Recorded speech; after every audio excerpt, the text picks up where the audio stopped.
Welcome in, ladies and gentlemen, and we are back with some Idaho 4 news and uh there was yet more developments from the Idaho State Police report, much better detailed than what Moscow PD has provided, and it uncovered some new things that kind of destroy Bill Thompson and the state of Idaho's case that Brian Koberger could have possibly done this. Now there are multiple there's more holes in this story than Swiss cheese.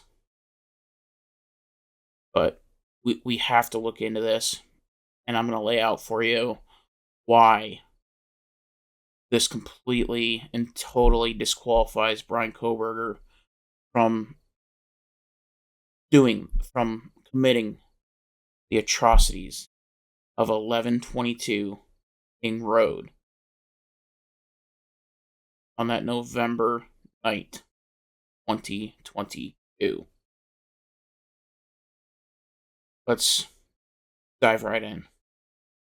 But before we do, make sure to like the video, subscribe to the channel, hit the notification bell so you don't miss any of the true crime, the politics, football, racing. I'm doing it all.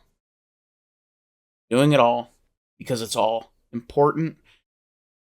And as far as football and racing goes, you always got to have a little fun. So, without further ado, let's dive into this. New details reveal what surviving roommate, Dylan Mortensen, saw and heard in the house. Sasha Brett Pesniak. I'm butchering the name, I know.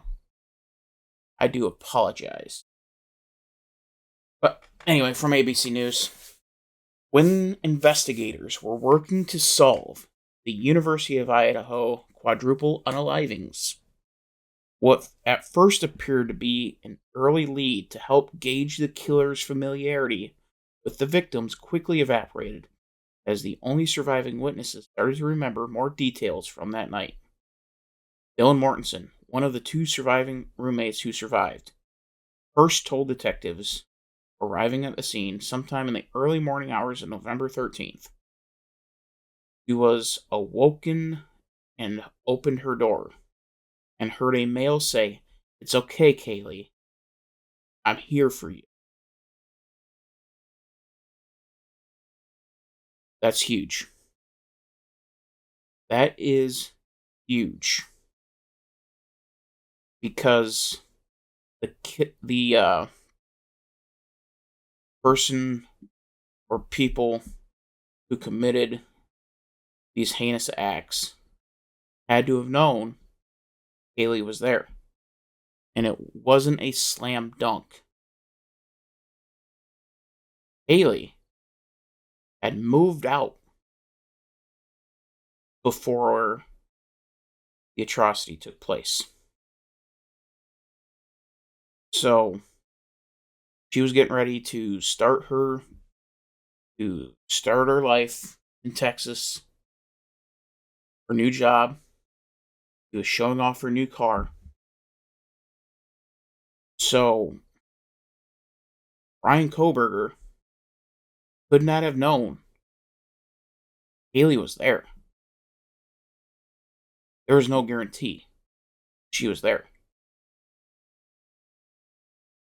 And he couldn't have gone around the front to see because she had a new car. She came back to show off her new ride, as many people do when they get new vehicles. So, wouldn't be able to tell by the car. The only way could have known that is by seeing Kaylee at some point during that weekend that she was there. And Koberger wasn't one to go out and party and do whatever. He's not wired to do that. Mixing the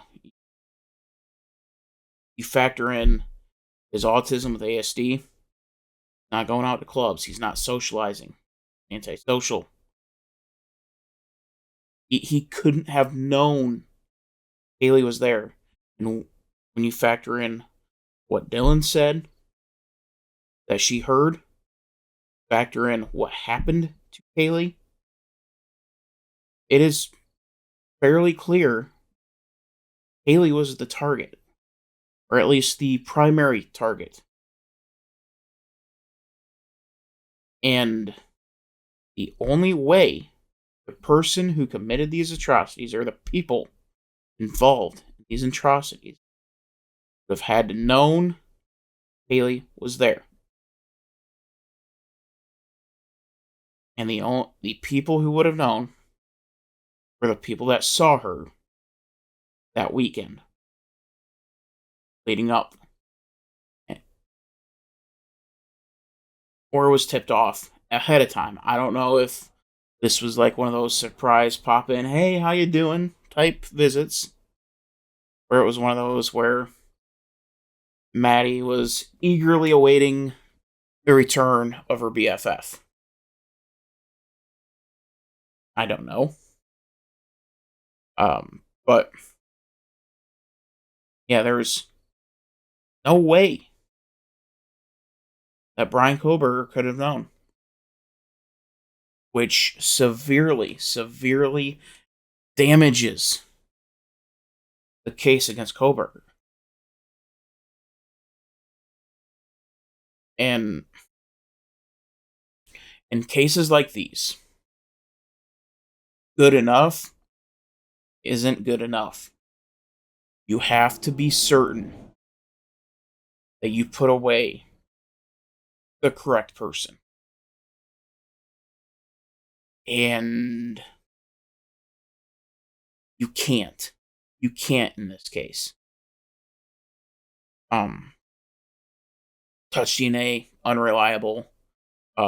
The cell phone tech nerds from Bright Side, whatever. They are out of their minds with the nonsense that they are spewing. Because it went from Brian Koberger did this, that, the other with his phone, to Bill Thompson saying, well, we don't know if he turned off his phone, but it was no longer picking up a signal. And on top of that, where he picked up signal, he couldn't have got there in the time that was allotted. Without going past cameras, which the cameras themselves are an issue as well. So you have all these different issues. And it just really makes you wonder. Now, I know I said in the last video, I do not trust a single thing that comes out of the mouths of Bethany Funk and Dylan Mortensen. However, this does not fit the narrative that is attempting to be pushed by the mainstream talking heads of Brian Etten, Ashley Banfield, not so much Megyn Kelly anymore. She is beginning to ask the right questions, just too little too late. However, this continues to disprove that Koberger could have committed these acts at the very least by himself. Because you again look at each of the unalivings. You have Addie and Ethan. They were they were precise, they were quick, cold-blooded, without a single hesitation or an ounce of emotion. And then you have Kaylee, who was beaten beyond recognition. You have Xana with 50 plus defense wounds. And all this takes place in a 10-minute window. On top of that, having time to clean up, allegedly. It doesn't add up. Look at Koberger's car, no evidence of cleaning material, typically used to clean up the red stuff. None of it. And, of course, his alibi is he was out stargazing, which, for someone like Brian, who his brain is wired a little bit differently, it fits. His alibi fits. I could easily see somebody like Brian Koberger enjoying the lack of stimulation that comes with stargazing. His brain does not take the overstimulation, especially in social areas. It cannot handle that. Therefore, he's not going to be going out to bars and incidentally crossing paths with any of the victims. It's just not going to happen. And on top of all that, you also have to remember he's a straight A student. And you have these investigative reporters trying to push the narrative, and I use investigative reporters in huge quotes, or of narrative pumping dolts. Oh, he had a bunch of serial unalivers in his search history. Dude's studying criminology with a specialty in that. Trying to think like they think. And so that's normal. Especially for someone who has that sort of obsessive trait that people who have autism with ASD, and in that spectrum, they are obsessive. Some of the symptoms is OCD. And so you're going to have somebody like Koberger be buried into those rabbit holes, trying to find out everything they possibly can about Jeffrey Dahmer, BTK, John Wayne Gacy, because that's his interest. He is studying what he's interested in, and that's his version of fun. I mean, none of it makes sense. And like I said, when it comes to something like this, good enough isn't good enough. And you throw this wrinkle into it all, it continues to show that there is no way Brian could have done all of this by himself. You have at least 2 weapons. You have at least 2 different mindsets. At least 2 different um, physical attributes. Because by what's described, you have to have some muscle. Do what the coroner says happened to Kaylee. But you also have to have somebody who is not as strong for Xana to get to 50 plus defensive wounds. So, at minimum, we're looking at a team of 3. At minimum. And then you throw in that Dylan said that it may be harder to find the unaliver's DNA because they just did a deep clean last week, which would be the exact opposite. I mean, I don't know. Maybe Martinson was still trying to piece together. She said something that she thought made sense in her head, but doesn't. And she's just scared and trying to process everything. Or maybe she slipped up.